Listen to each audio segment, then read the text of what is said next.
Дългоочаквания телефон дойде и си мисля вече да го отворя. Наистина много чакане падна, цяла седмица да дойде от Англия. Надявам се да си заслужава.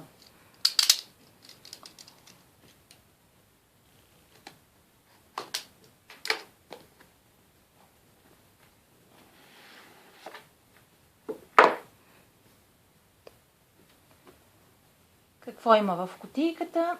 Имаме самия телефон, при това в разкошен оранжев цвят. Слушалки, доста обикновени. Зарядно, за което ще трябва да си купя адаптор за нашите стандарти. И естествено USB кабел и батерия. Има и книжки, които ще прегледаме може би малко по-късно. Сега идва най-същественият момент – отварянето на самия телефон. Може би се усеща, че малко ми треперят ръцете, но това е нормално. Така, секунда само да видим откъде се отваря.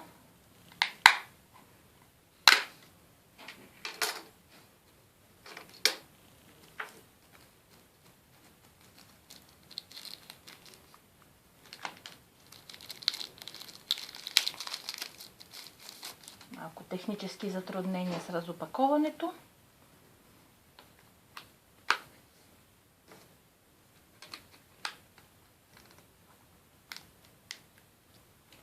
И силно се надяваме, че има поне малко батерия, за да видим първоначалния екран.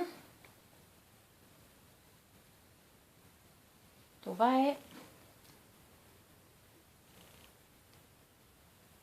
както се вижда, апаратчето е с Firefox OS, ZTE Open, а какво следва от тук нататък?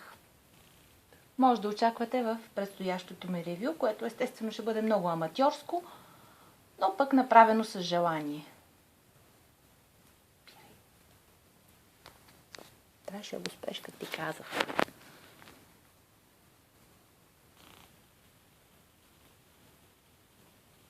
И сега как се връща от това?